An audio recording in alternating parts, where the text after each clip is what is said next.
हम continuity of a function के बारे में बात कर रहे हैं। इससे पिछले वीडियो लेक्चर में हमने बात की थी कि कोई भी फंक्शन कंटिन्यूअस कब होता है किसी एक पर्टिकुलर पॉइंट पर। तो वहां एक छोटी सी चीज थी, डेफिनेशन थी कंटिन्यूटी की, कि a function f x is called continuous at x equal to a if limit of f x when x goes to a is equal to f a. Means किसी भी पॉइंट पर किसी function की continuity कैसे decide होगी कि इस particular point पर फंक्शन की लिमिट और उस पर्टिकुलर पॉइंट पर फंक्शन की वैल्यू दोनों इक्वल आए तो वो फंक्शन कंटिन्यूअस कहलाएगा, अदरवाइज वो फंक्शन डिसकंटिन्यूअस हो जाएगा। तो कुछ एग्जांपल्स लेकर हम डिस्कस करते हैं कि किसी फंक्शन की कंटिन्यूटी किसी पॉइंट पर कैसे चेक की जा सकती है। जैसे आप एग्जांपल नंबर 1 देखेंगे, वहां है एक फंक्शन दिया हुआ है f x equal to 2x plus 3 और आपने इसकी कंटिन्यूटी चेक करनी है एट एक्स इक्वल टू 1। तो आप क्या देखेंगे, at x equal to 1 point पर limit of f x when x goes to 1 ये हो जाएगा 2x प्लस 3 फंक्शन लेके, और उसमें x की जगह 1 पुट करेंगे तो 2 इंटू 1 प्लस 3 5 आ गई लिमिट। इसी तरह से एफ ए, जो राइट हैंड साइड में चीज आपको नजर आ रही है, एफ ए निकालेंगे। ए यहां पर वो पॉइंट है जहां आप कंटिन्यूटी चेक कर रहे हैं, x इक्वल टू 1, तो आप F1 निकालिए। F1 क्या होगा, 2 इंटू 1 प्लस 3 वही 5 आया। तो दोनों चीजें इक्वल होने की वजह से अकॉर्डिंग टू दिस डेफिनेशन हमारा function x equal to 1 point पर कंटिन्यूअस है। इसी तरह से आप एग्जांपल नंबर 2 कर सकते हैं। वहां फंक्शन आपका f x equal to x square है और जिस पॉइंट पे कंटिन्यूटी चेक करनी है वो पॉइंट है x इक्वल टू 0। आप एक बार तो एफ एक्स की लिमिट कैलकुलेट कर लीजिए, when x goes to 0, 0 square हो जाएगा 0, और एक बार आप ये एफ ए निकाल लीजिए। एफ ए का मतलब यहां पर F0 है क्योंकि 0 पर आप कंटिन्यूटी चेक कर रहे हैं। दोनों ही चीजें इक्वल आएंगी। इक्वल आने का मतलब एफ एक्स हमारा कंटिन्यूअस फंक्शन होगा at the point x equal to 0 पर। आइए, वहां आपको एक फंक्शन दिया हुआ है f x equal to modulus x और कहा गया है कि discuss the continuity of this function at the point x equal to 0। Same उसी तरीके से करेंगे, लेकिन इस लेफ्ट हैंड साइड की बात आती है कि limit of f x when x goes to a. तो यहां कैलकुलेशन थोड़ी सी बढ़ जाएगी आपकी, क्योंकि मॉड्यूलस फंक्शन जो है उसे हम कैलकुलेट करने के लिए आपको लेफ्ट और राइट हैंडेड लिमिट दोनों आपको कैलकुलेट करनी पड़ेगी। अगर दोनों इक्वल आई तब तो हम इस चीज को डिफाइन कर सकते हैं, अदरवाइज ये चीज डिफाइंड ही नहीं होगी, लिमिट ही एग्जिस्ट नहीं करेगी, तो हमें दूसरी चीज राइट हैंड साइड वाली देखने की जरूरत नहीं पड़ेगी। तो पहले हम ये देखते हैं कि इस दिए हुए पॉइंट x इक्वल टू 0 पर इस फंक्शन की लेफ्ट हैंड लिमिट क्या होगी और राइट हैंड लिमिट क्या होगी। दोनों लिमिट्स आप निकाल लीजिए। अगर दोनों इक्वल आई तो हम तीसरे स्टेप की तरफ बढ़ेंगे, अदरवाइज नहीं।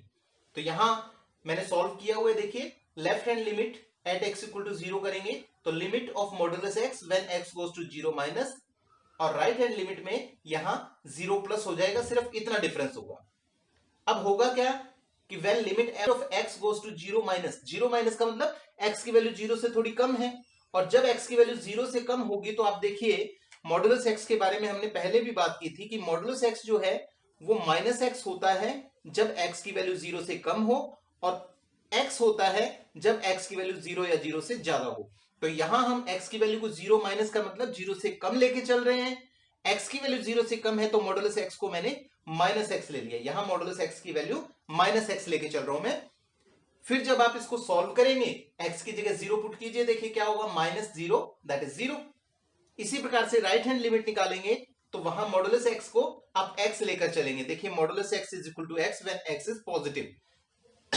x में फिर 0 पुट करेंगे 0 आ जाएगा।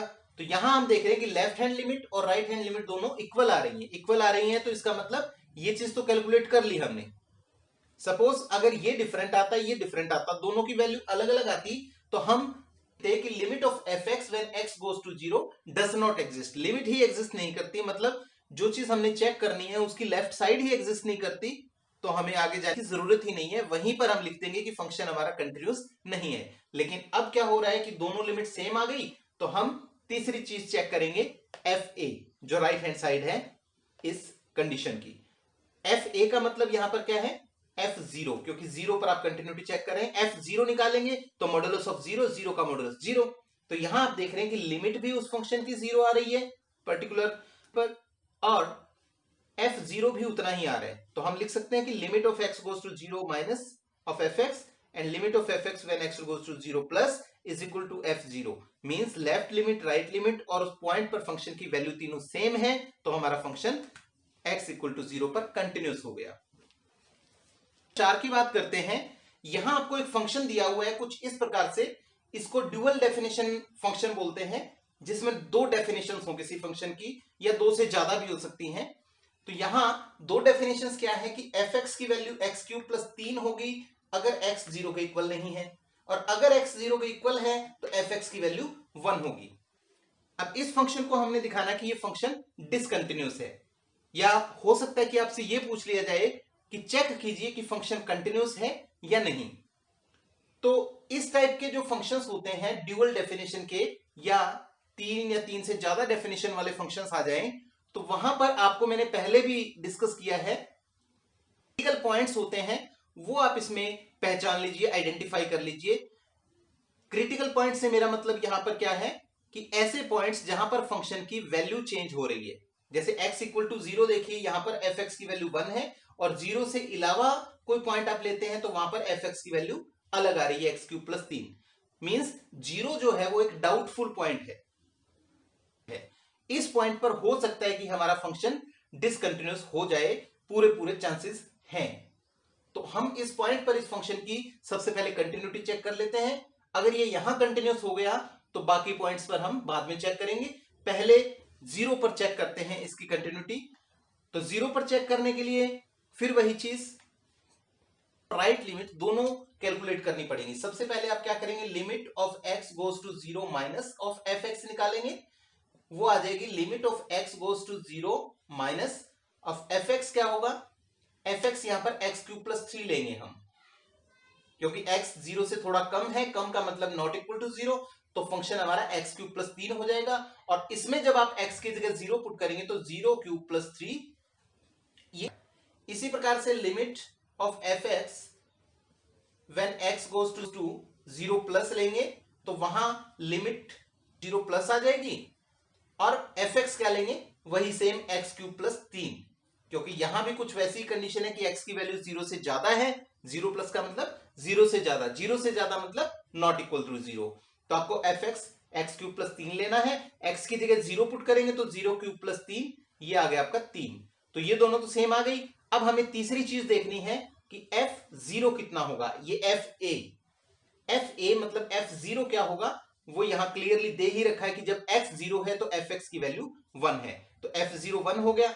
अब आप यहां लिखेंगे कि left hand limit is equal to right hand limit, but these are not equal to f0। Left और राइट लिमिट तो इक्वल है, लेकिन f0 के इक्वल नहीं है। मींस ये चीज और ये चीज अनइक्वल हो गई। दैट मींस हमारा जो फंक्शन f है that is discontinuous at x equal to 0। 0 पर ये फंक्शन डिसकंटिन्यूअस हो गया। अब तक आपको जो फंक्शंस कंटिन्यूटी चेक करने के लिए दिए हुए थे, उनमें क्या था कि आपको एक फंक्शन दिया हुआ है और साथ में एक पॉइंट दिया हुआ है कि x इक्वल टू 1 पर, या x इक्वल टू 0 पर, या x इक्वल टू a पर आप उस फंक्शन की कंटिन्यूटी चेक कीजिए। तो आप उस पर्टिकुलर उस पॉइंट के ऊपर ही लेफ्ट और राइट लिमिट कैलकुलेट करते थे, और उसी पॉइंट पर fx की वैल्यू कैलकुलेट करते थे। दोनों बराबर आ जाए तब आप लिखते थे कि फंक्शन हमारा कंटिन्यूस है।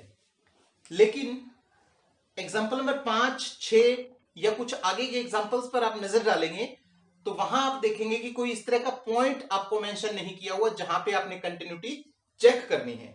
एग्जाम्पल नंबर 5 पढ़िए आप, whether the function fx equal to k is continuous और नॉट। fx इक्वल टू k जो एक फंक्शन है वो कंटिन्यूस है या नहीं, या इसकी कंटिन्यूटी चेक कीजिए। लेकिन आपको कोई पॉइंट नहीं दे रखा वहां पर कि किस पॉइंट पर कंटिन्यूटी चेक करनी है। तो यहां पर इस क्वेश्चन की सेंस ये बनती है कि एक पॉइंट पे नहीं बल्कि ओवरऑल पूरी नंबर लाइन पे, पूरे उस फंक्शन के डोमेन में आप चेक कीजिए कि वो फंक्शन हर जगह कंटिन्यूस है या नहीं। जब दिया जाए, ध्यान से सुनिएगा, जब आपको कोई पॉइंट दे दिया जाए कि इस पॉइंट पर कंटिन्यूटी चेक कीजिए, फिर तो पॉइंट के ऊपर ही आपने कंटिन्यूटी चेक करनी है। लेकिन जब आपको कोई पॉइंट मेंशन नहीं कर रखा हो तो वहां आपको ओवरऑल उस फंक्शन की कंटिन्यूटी चेक करनी है। मींस ये देखना है कि वो सभी पॉइंट्स जो उसके डोमेन में है उन सभी पॉइंट्स पे वो फंक्शन कंटिन्यूस है या नहीं। तो इसका क्या तरीका रहेगा, अब हम इस फंक्शन की डोमेन की बात करें तो यहां पर x कोई भी रियल नंबर हो सकता है, मींस रियल नंबर का पूरा सेट इसका डोमेन है। तो हम सभी रियल नंबर्स बारी बारी से लेके तो हम चेक कर नहीं सकते। x इक्वल टू 1 पे कंटिन्यूटी चेक की, फिर हमने 2 पे चेक की, फिर हमने -3 पे चेक की, फिर हमने 4/5 पे चेक की। इस तरह से सभी रियल नंबर्स पे तो हम कंटिन्यूटी बार बार से चेक नहीं कर सकते। तो इसका एक कॉमन और एक जनरल तरीका है, वो क्या है कि मान लेते हैं x equal to c point domain of, इस फंक्शन के डोमेन में x इक्वल टू c कोई भी पॉइंट है। जब हमने लिख दिया कि एनी पॉइंट में क्या होगा कि एनी पॉइंट में सभी पॉइंट्स आ जाएंगे डोमेन में है। सी पॉइंट पर इस फंक्शन की कंटिन्यूटी चेक करते हैं। देखिए क्या होगा, limit of x goes to c of fx calculate कर लेंगे और एक हम fc कैलकुलेट कर लेंगे। अगर दोनों चीजें बराबर आ गई, इस पॉइंट पर फंक्शन की लिमिट और इस पॉइंट पर फंक्शन की वैल्यू दोनों सेम आ गई, तो फंक्शन कंटिन्यूस होगा। किस पॉइंट पर, x इक्वल टू c पर। तो c पर कंटिन्यूटी चेक करते हैं। देखिए limit of x goes to c, fx क्या लेंगे, k यहां पर कोई कांस्टेंट हो सकता है, 2 3 5 8 कुछ भी। तो की जगह c पुट करना है। इसमें x कहीं नजर आ ही नहीं रहा, होता तो x की जगह c पुट कर देते, तो ये k आ गया। अगर कहीं x होता तो वहां c पुट कर लेते हैं। c कैलकुलेट करेंगे, x की जगह c पुट कीजिए, fc इक्वल टू k आ गया, क्योंकि इधर तो कोई x है ही नहीं, होता तो c पुट कर लेते।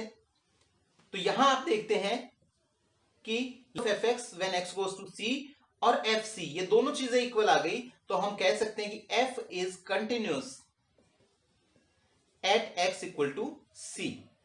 ये तो हो गया x equal to c point पर फंक्शन कंटिन्यूस। अब c क्या है, c is any point in its domain.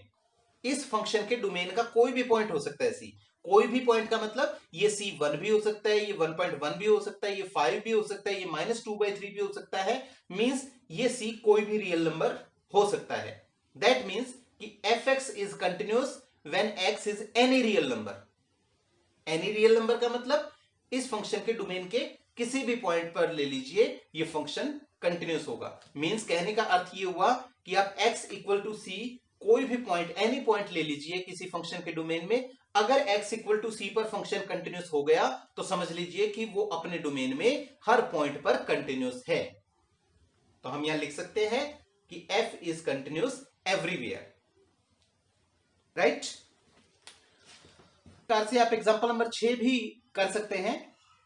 वहां आपको आइडेंटिटी फंक्शन दिया हुआ है, जो हमने पीछे भी पढ़ा है 11th क्लास में। आइडेंटिटी फंक्शन होता है fx इक्वल टू x, और आपने प्रूव करना है कि ये आइडेंटिटी फंक्शन जो है ये कंटिन्यूस का मतलब हर पॉइंट पर कंटिन्यूस, क्योंकि यहां कोई पॉइंट मेंशन नहीं किया हुआ है। तो जब सीधा लिखा है कि fx इज कंटिन्यूस, कंटिन्यूस का मतलब हर पॉइंट पर कंटिन्यूस होगा। तो मान लेते हैं कि x इक्वल टू c उसके डोमेन का कोई भी एक पॉइंट है, फिर आप limit of fx when x goes to c निकालेंगे, वो आएगा लिमिट ऑफ x, क्योंकि fx x के इक्वल है। When x goes to c, x की जगह c पुट करेंगे, वैल्यू c आ गई। इसी प्रकार से fc कैलकुलेट करेंगे, तो देखिए fx इक्वल टू x है, तो fc इक्वल टू c आ जाएगा। देख रहे हैं limit x equal to c पर c है और फंक्शन की वैल्यू c पर c है। मींस दोनों चीजें इक्वल आ गई, तो हम लिख सकते हैं कि function is continuous at x to c, और c पर कंटिन्यूस होने का मतलब एनी पॉइंट पर कंटिन्यूस है। किसी भी पॉइंट पर फंक्शन कंटिन्यूस हो सकता है, किसी भी पॉइंट कंटिन्यूस होने का मतलब वो हर पॉइंट पर कंटिन्यूस है। Function f is continuous everywhere. Example number 7 की। तो एग्जांपल नंबर 7 को देख के आपको लगेगा कि ये एग्जांपल अभी अभी हमने डिस्कस किया है। जी हाँ, एग्जांपल नंबर 3 और 7 दोनों में बहुत ज्यादा डिफरेंस आपको नजर नहीं आएगा। एग्जांपल नंबर 3 में भी क्या था, of fx equal to modulus x, और यहां भी ऐसा ही कुछ है कि is the function fx equal to modulus x continuous. Function same है, लेकिन डिफरेंस क्या है कि एग्जांपल नंबर 3 में तो आपको एक पॉइंट दिया हुआ था x इक्वल टू 0, और उस पॉइंट पर आपने कंटिन्यूटी चेक करनी थी, अकेले एक पॉइंट पर। नंबर 7 में आपको कोई पॉइंट नहीं दे रखा, सीधा ये पूछा है कि फंक्शन कंटिन्यूस है या नहीं बताओ। तो अभी मैंने आपको बताया कि किसी भी फंक्शन की कंटिन्यूटी चेक करने के लिए हम उसके डोमेन का कोई भी एक पॉइंट ले लेते हैं x इक्वल टू सी, और उस पॉइंट पर उसकी कंटिन्यूटी चेक कर लेते हैं। लेकिन ये जो function f x equal to modulus x है, इसका जो डोमेन है वो 3 टुकड़ों में हैं। एक तो x जब 0 से कम हो, और एक x जब 0 से ज्यादा हो, और एक जब x की वैल्यू 0 हो। क्योंकि 0 जो एक पॉइंट है x इक्वल टू 0, उस पॉइंट पर इस फंक्शन की वैल्यू चेंज हो जाती है। जब x की वैल्यू 0 से कम होती है तो मॉडुलस x की वैल्यू कुछ और निकलती है, -x निकलती है, और जब x की वैल्यू 0 से ज्यादा होती है तो मॉडुलस x की वैल्यू x होती है। तो 0 यहां पर एक टर्निंग पॉइंट कह लीजिए, एक क्रिटिकल पॉइंट कह लीजिए, या एक ऐसा पॉइंट जहां पर फंक्शन की डेफिनेशन चेंज हो जाती है। हमने क्या किया, पूरी नंबर लाइन के टुकड़े कर दिए कि एक तो 0 हो गया, एक 0 से कम वाला पोर्शन, और एक 0 से ज्यादा वाला पोर्शन। तो हम यहां पर 3 केसेस लेकर चलते हैं। पहला केस जब x 0 है, तो जब x इक्वल टू 0, हम एग्जांपल नंबर 3 में पढ़ चुके हैं कि f जो है वो x इक्वल टू 0 पर कंटिन्यूस है, राइट। उसके अलावा 2 केसेस और बनाएंगे हम, एक तो when x is less than 0, और एक when x is greater than 0। तो पहले बात करते हैं जब x 0 से कम है तो क्या होगा। जब x 0 से कम है तो fx की वैल्यू क्या होगी, -x, क्योंकि x नेगेटिव है तो x का मॉडुलस -x लेके चलते हैं हम, ताकि वो पॉजिटिव हो जाए। तो fx इक्वल टू -x। अब आप x इक्वल टू सी कोई पॉइंट ले लीजिए, ऐसा पॉइंट जो 0 से छोटा हो।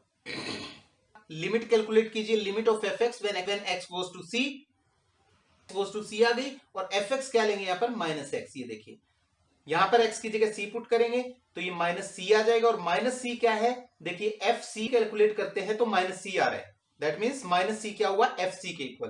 तो यहां क्या देख रहे हैं हम कि limit of fx when x goes to c is equal to fc। हमारा फंक्शन कंटिन्यूस है। सी पॉइंट पर कंटिन्यूस होने का मतलब सी क्या लिया हमने, एक्स पॉइंट हो सकता है सी, मींस जब एक्स की वैल्यू 0 से कम होगी तो हमारा फंक्शन कंटिन्यूस होगा।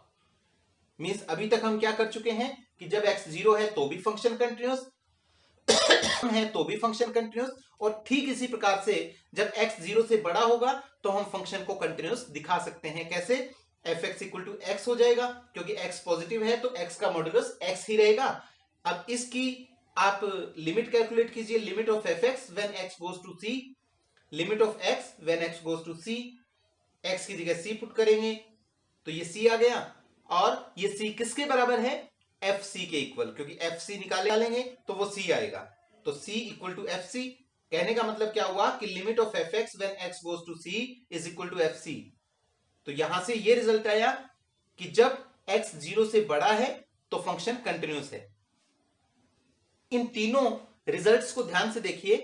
पहला कहता है कि x इक्वल टू 0 पर फंक्शन कंटिन्यूस है, दूसरे के अनुसार x की वैल्यू जब 0 से कम है तो फंक्शन कंटिन्यूस है, और तीसरे के अनुसार f कंटिन्यूस है जब x 0 से बड़ा है। तो तीनों को कंक्लूड किया जाए, तीनों को इकट्ठा करके बोला जाए तो हम क्या कहेंगे कि चाहे x 0 से छोटा है, चाहे बड़ा है, चाहे 0 के बराबर है, मींस x कितना भी है, हमारा function fx equal to modulus x हमेशा कंटिन्यूस होगा। तो ये fx equal to modulus x function की कंटिन्यूटी के बारे में हमने डिस्कस किया। तो ये कुछ एग्जांपल्स हमने इस वीडियो लेक्चर में डिस्कस किए हैं।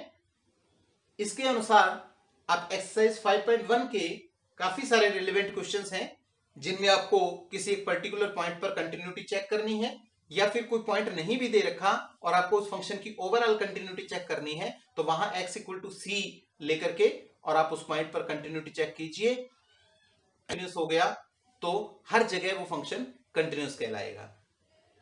अगले वीडियो में इसी टॉपिक के कुछ एग्जांपल्स लेकर, तब तक के लिए all the best. Thank you so much.